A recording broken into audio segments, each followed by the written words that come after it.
Hey everyone, it's Bree from Homemade on Our Homestead. Today I'm going to be sharing with you my top 10 favorite sewing essentials and why you need them.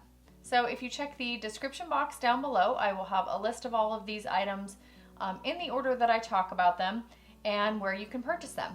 So I hope you guys enjoy this video. Let's go ahead and get started. So I always get questions on this, people asking what it's for, where they can get it, and what it is. So I purchased this particular tool on Amazon. It was $14.95, I believe was the retail price. And the great thing about this tool is, like I said, it's 4 tools in one. So this wooden end right here is great for when you're trying to push out the corners on some of your sewing projects. This is what I use this end a lot for. If you hold on to it and pull this off, you have a really sharp stiletto hiding under that piece of wood.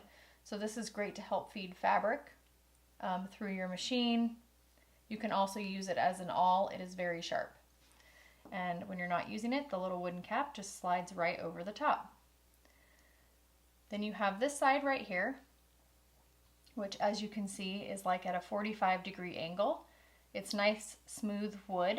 It works really great for pushing seams down when you're sewing, or after you've ironed, and you can press the seam wide open with this edge of the tool. So this side reveals the seam ripper. The seam ripper is really sharp. I know sometimes with these tools that claim they can do more than one job, usually there's only really 1 or 2 functions that work really well. This tool, I have found that everything about it works great. So this Alex Anderson 4-in-1 tool is definitely one of my favorite sewing items that I have in my sewing room. So number 2 on my favorite sewing essentials list would definitely be my Olfa self-healing cutting mat. So I have these in multiple sizes and different variations of the mats, but for the most part the mats all look exactly the same. They're all this dark turquoisey green color with yellow gridded lines on them. The lines are very easy to read. And I love that this is a self-healing mat. So after you use your rotary cutter on this mat and you're cutting your fabric strips, the mat kind of molds back together so you can't feel these big deep grooves where you made your cuts. So I really like that. Olfa also came out with these style of gridded cutting mats. And this one is kind of like a turntable. So these mats are great because you can actually cut your quilt squares. And instead of actually lifting up your square to make another cut, the table itself actually just rotates around, making it really easy to keep your fabric in place, but rotating the mat for easy cutting. So I would say that is my number 2 favorite sewing essential. So one of the other items I'm frequently asked about in my videos is my iron. This is a Panasonic cordless iron. I purchased this on Amazon about 5 years ago. They still do carry this exact model. I have heard that some Walmart stores carry them, but I have honestly never seen one at a Walmart. So I will put a link in the description box below of where you can purchase this iron. So it comes in this handy little carrying case with this handle on it. You can pick it up by the handle. It's easy to store. It has these 2 little buttons, one on each side. You press the buttons and the lid lifts off. So this is a retractable cord. The cord is really long, so it can pretty much be plugged in anywhere. And then obviously when not in use, it just retracts into this little pocket here. This is what the iron looks like from the back side. The iron slides right off, and this is actually the charging station for the iron. So when you're ironing, you have about 45 seconds to 1 minute's worth of time to iron at the highest possible heat before your iron starts to cool down. Once you take this and you put it back on the charging station and it locks in, you'll see the little light come on so you know it's back in the charging station correctly. It takes only 7 seconds to get back up to the temperature it was before you removed it the first time. It has the off, low, medium, and high settings.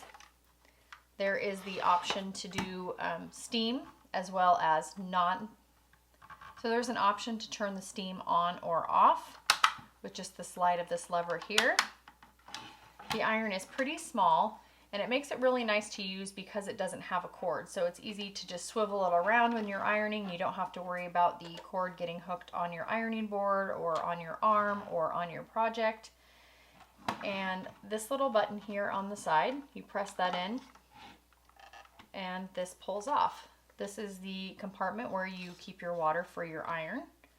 This little lever here lifts up. This is where you would fill it with water. There's a mark on the side that tells you how full to fill it up. And once it's full, you just slide it right back on. When it makes the click, it's back on the right way. So this definitely has to be one of my favorite sewing items that I have. I use this pretty much every day. If I'm not using it for sewing, I'm using it to iron my husband's clothes for work. Retail, this iron is about $60. So Panasonic also does make another version of a cordless iron. And that iron is very similar to this one in the fact that it is cordless. It has all the same functions, but it's double-sided. So this point that's on this end of the iron is also on this side. So it's got points on both sides. And I just found for the price that this one served my needs well. Again, this one was $60, and I think the other cordless iron that Panasonic makes is around $119. So I will put links for those down below, but again, I think for the money, this one was a great price. I've had it for a long time and I've never had an issue with it. So next thing on my list of sewing essentials would definitely have to be my magnetic pin cushion. This is made by a company called Grab It.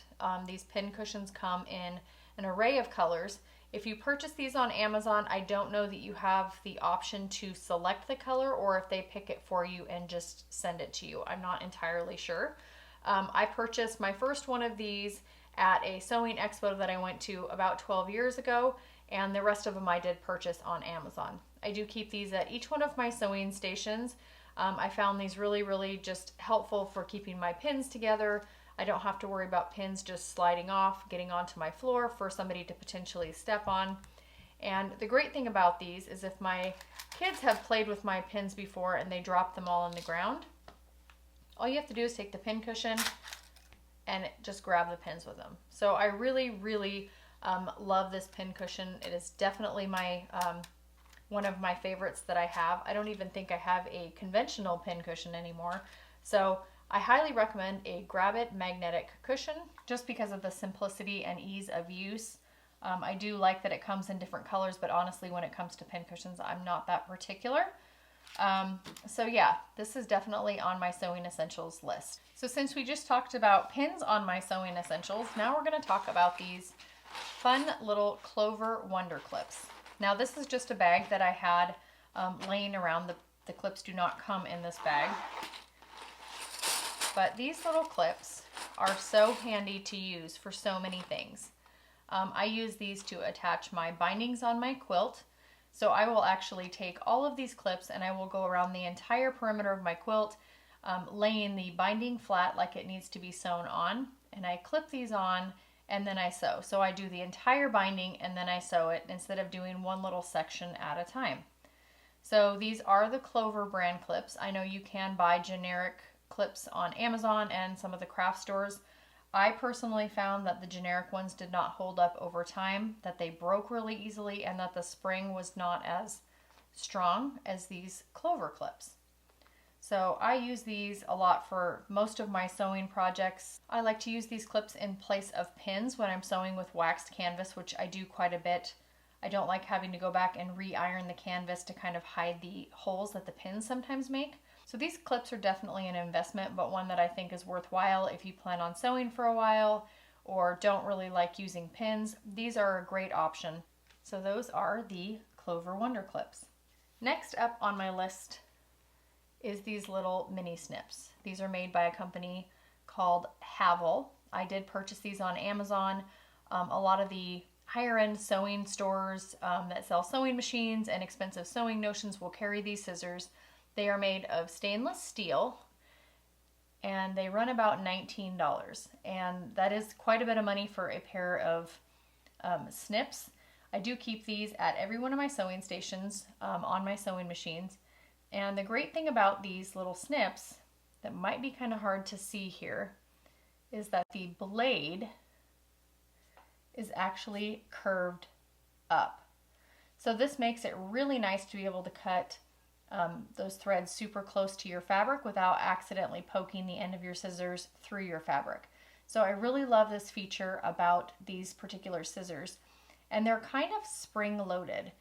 So when you're clipping your threads, it's got a really nice easy motion to it. You're not actually having to put your finger in a pair of scissors and do this motion to open the scissors up and down. Again, that's not really a big deal, but I just really love these scissors. My mom purchased these first, and I actually wasn't even sure I wanted to invest in them. I thought they were kind of expensive for the price, and now I can't imagine not having these at my sewing station. So these scissors are definitely on my list of favorite sewing items. So one of my other items on my sewing essentials list would definitely have to be my new rotary cutter. So I've only had this one since February. I purchased it at a sewing expo here in town. It definitely was pretty pricey. It was $49.95, which is more than I would normally pay for a rotary cutter. These are the ones that you guys typically see me using in my videos. These are by the Olfa brand, which is the brand that also makes my cutting mat here. I do love these blades because I love the ergonomic easy grip of these ones. So you would squeeze, the black handle here and it engages the blade, let up on the handle, and the blade is disengaged and it goes back into the safety position. So I do really love these rotary cutters. For the price, I think these ones are about $29.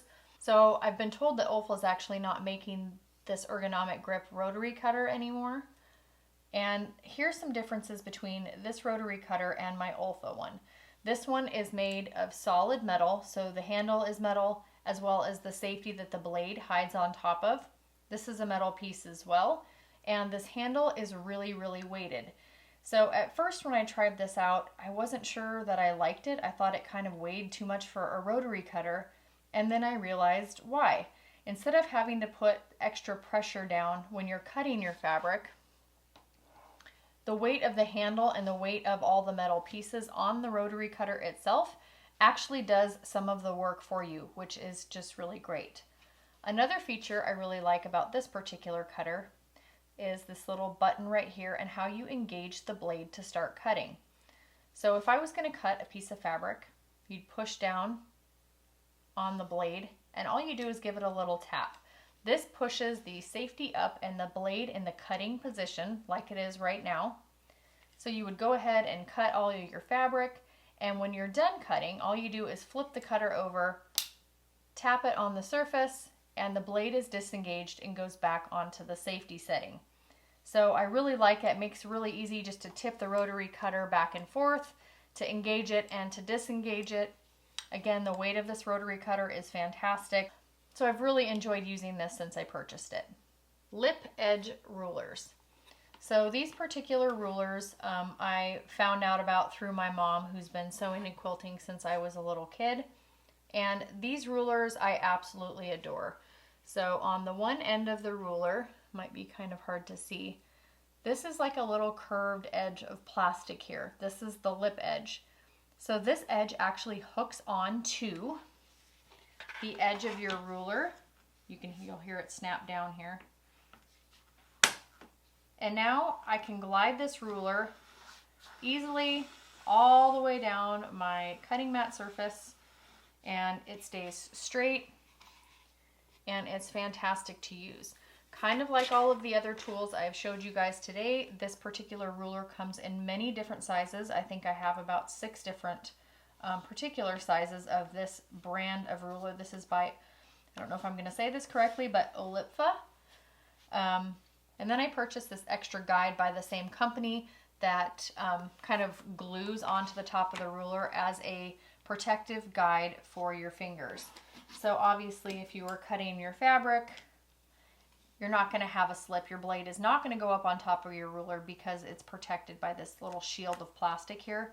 So I really, really like this feature on this ruler. So this is definitely one of my favorite sewing tools.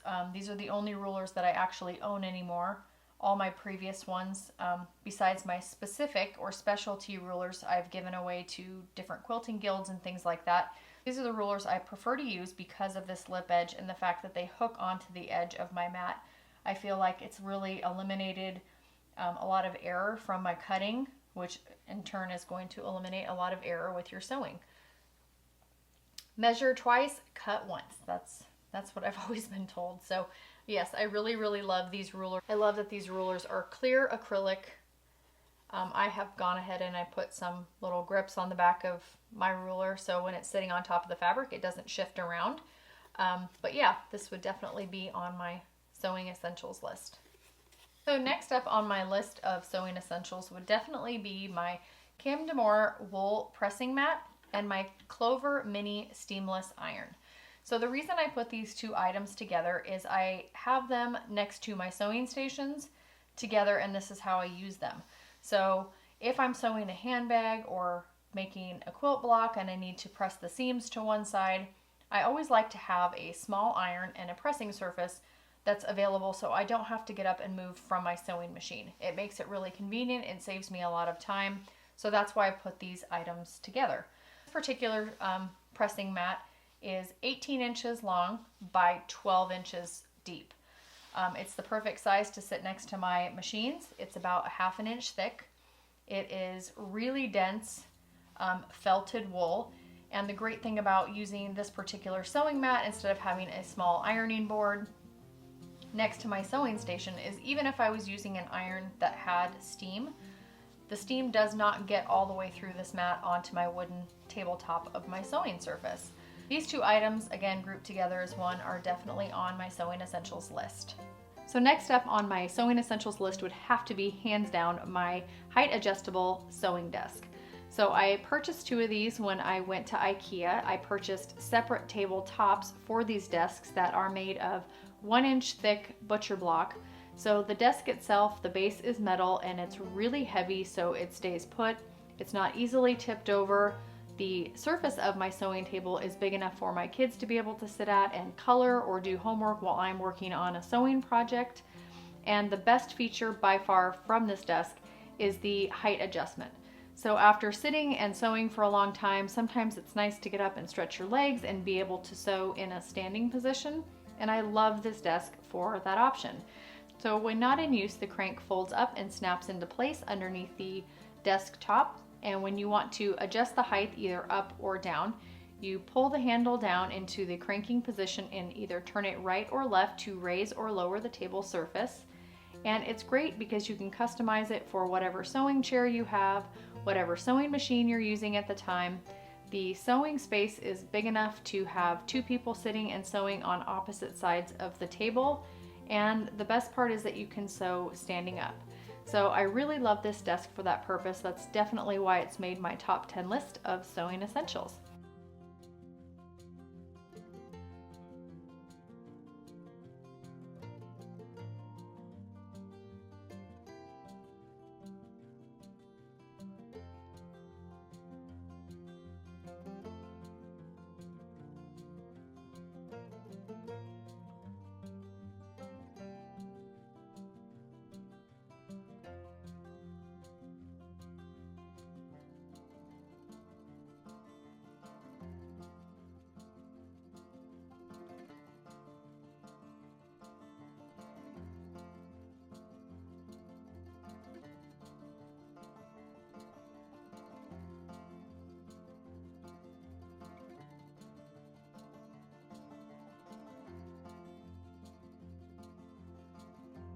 So I hope you guys found this video helpful. These are my top 10 favorite essential sewing items. I would say that I probably have a top 20 list of items that I love to use. So if you guys are interested in seeing another one of these videos with more sewing items that I love, leave a comment down below and I'm happy to make another one. As always, I hope this video finds you all well and have a great weekend. Bye.